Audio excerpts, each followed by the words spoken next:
Welcome to Mouhas diary my channel. জয় জয় লোকনাথ তোমারে প্রণতি, জয় গুরু লোকনাথ তোমায় প্রণতি, জয় যোগেশ্বর বাবা তোমায় প্রণতি, তুমি পিতা তুমি মাতা তোমায় প্রণতি, হে মহাতাপস প্রভু তোমারে প্রণতি, তুমি ঋষি ব্রহ্মচারী বাবা লোকনাথ। হে প্রভু, এই গুরু পূর্ণিমার দিনে এই লোকনাথ বাবার কিছু অমৃত বাণী তোমাদের পাঠ করে শোনাচ্ছি। বন্ধুরা, তোমরা একটু শুনে নাও। এই লোকনাথ বাবার বাণী তোমাদের জীবনের পথে চলার তোমাদের অনেক কিছু তোমরা জানতে পারবে এর থেকে। ভালো লাগলে একটু আমার চ্যানেলটা সাবস্ক্রাইব করো বন্ধুরা, আর বাবা লোকনাথের নাম করে একটা কমেন্ট বক্সে লিখে দিও। বাবা লোকনাথ তার এক ভক্তকে পত্রে লিখেছিলেন, উপদেশ দেয়া এক প্রকার কথা বিক্রি, সেটা আমার কাছে মিঠা লাগে না। পত্রখানি শ্রীমৎ স্বামী শুদ্ধানন্দ ব্রহ্মচারী লিখিত শিবকল্প মহাযোগী বাবা লোকনাথ গ্রন্থে দেখা যায়। এখানে বাবার অমৃত বাণী আমি তোমাদের কিছু শোনাচ্ছি বন্ধুরা। এই গুরু পূর্ণিমাতে বাবার প্রতি আমার শ্রদ্ধা, আর এই বাবাকে সমর্পণ করে এই বাণী শোনাচ্ছি। রণে বনে জলে জঙ্গলে যখনই বিপদে পড়বি আমার স্মরণ করবি, আমি তোকে রক্ষা করব। তোর যা দরকার আমার কাছে সব আছে, তুই কেবল চেয়ে নে। মুসলমান কথাটা এসেছে মুসলমান ইমান কথাটি থেকে। এর অর্থ হলো 16 আনা ধর্ম যার মধ্যে প্রতিষ্ঠিত সেই কেবল মুসলমান।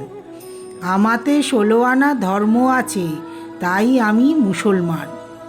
মানুষের মধ্যে কামনার বীজ আছে বলেই তো দিব্য রূপান্তরণের পূর্ণ সম্ভাবনা সদা জাগ্রত হয়ে আছে। ওরে, সে জগতের কথা মুখে বলা যায় না, বলতে গেলেই কম পড়ে যায়। বোবা যেমন মিষ্টির স্বাদ বলতে পারে না, সেই রকম আর কি। এই দেহপাতের পর এই নশ্বর শরীরটা আগুনে ভস্মীভূত হবে, কিন্তু আমি অবিনশ্বর, আমার বিনাশ নাই, সে কখনো ফুরায় না। আমি তোর কাছে তোর মধ্যে সব সময় আছি। তুই একটু দেখবার চেষ্টা করলেই বুঝতে পারবি যে আমি আছি। প্রেমের জগৎ সব বিচার ও যুক্তির বাইরে। পুরুষ ও নারী একে অপরের প্রতি অদম্য আকর্ষণ অনুভব করে। তাকে কাম আখ্যা দিয়ে মানুষ নানাভাবে তাকে ত্যাগ করার চেষ্টা করে, কিন্তু এটা ছেলে মানুষই ছাড়া আর কিছু নয়। আগে জানতে হবে স্বাভাবিক প্রবৃত্তির উৎস কোথায়। এই জৈবিক ক্ষুধার কারণই বা কী? কেন মানুষ কামের ঊর্ধ্বে ওঠার চেষ্টা করেও বিফল হয়? আমিও তোদের মতো খাই দাই, মল মূত্র ত্যাগ করি। আমাকেও তোদের মতোই একজন ভেবে নিস। আমাকে তোরা শরীর ভেবে ভেবেই সব মাটি করলি। আমি যে কে তা আর কাকে বোঝাবো? সবাই তো ছোট ছোট চাওয়া নিয়েই ভুলে রয়েছে আমার প্রকৃত আমি কে। আমি বহু পাহাড় পর্বতে ঘুরেছি, কিন্তু ব্রাহ্মণ দেখলাম 3 জন। মক্কায় আব্দুল গফুর, ভারতে তৈলঙ্গ স্বামী এবং আমি নিজেকে। আমি পাহাড় পর্বত ঘুরে যে ধন কামাই করে এনেছি, আমার সন্তানরা তা ঘরে বসে খাবে। কামকে পাপ বলা মহা ভুল। যার অভাবে সৃষ্টি অচল হয় তা কি করে পাপ হতে পারে? পাপ হলো মনের অজ্ঞানতারই একটা রূপ মাত্র। কামনার জগৎ থেকে তো কামকে পৃথক করে দেখা যায় না। ভগবানকে সম্পূর্ণ আপন করে পাবার জন্যে কত সাধক, কত ত্যাগ, কত তিতিক্ষাই বরণ করে মহা আনন্দে। সেও কাম ছাড়া কিছু নয়। খণ্ড বস্তুর মধ্যে সুখানুভূতির জন্যে ক্ষুদ্র চাওয়ার ভাব মানুষের হৃদয়ে ফুটে ওঠে। তারই আর এক রূপ বিরাটকে চাওয়া, বিরাটের মধ্যে আনন্দ খুঁজে পাওয়ার চেষ্টা। নিজেকে বড় না করে তাকে বড় করো। নিজে কর্তা না সেজে তাকে কর্তা জ্ঞান করার চেষ্টা করো, তাহলেই ত্যাগ আসবে। সব কর্মের মধ্যে যখন তাকে ছাড়া আর তোর কিছুই করা সম্ভব হবে না, তোর অনুভূতিতে যখন তিনি সর্বময় কর্তারূপে নিজেকে প্রকাশ করবেন, তখন দেখবি গীতার কর্মযোগ, ভক্তিযোগ, সব যোগই জীবন্ত হয়ে উঠেছে।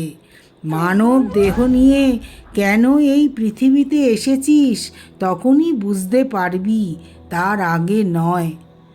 আমি কে জানার দরকার নেই।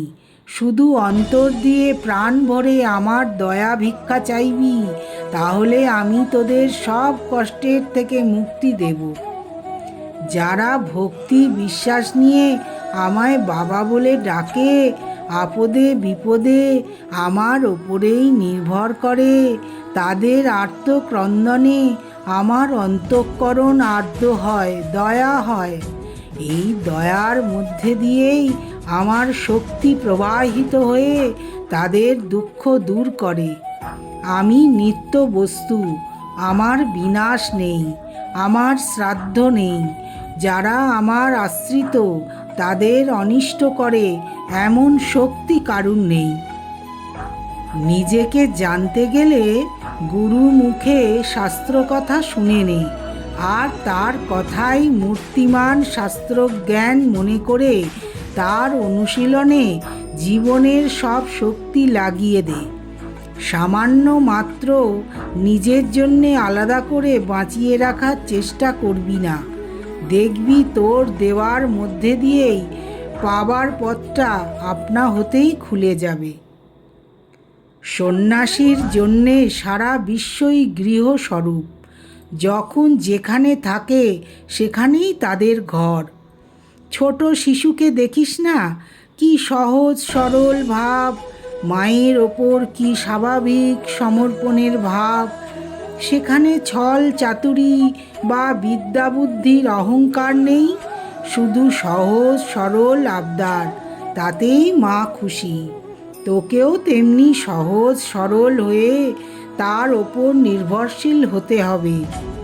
গীতা শুধুমাত্র একটি পাঠ্যপুস্তক নয় যে তুই নিয়মিত পাঠ করবি, কণ্ঠস্থ করবি সংস্কৃত শ্লোকগুলি। গীতা হবার সাধনা কর। তার কৃপা না হলে কিছুই সম্ভব নয়। তার কৃপা হলেই সব অসম্ভব সম্ভব হয়।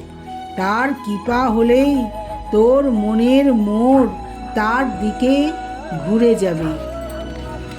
ভগবান, তখন তুই বুঝতে পারবি গীতা কি।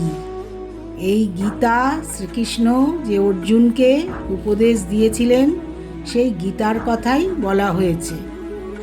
আগে খণ্ডকে জানতে হবে, কারণ খণ্ডকে না চাইলে অখণ্ডের মহানন্দ চাওয়ার ভাবটি আসবে কোথা থেকে?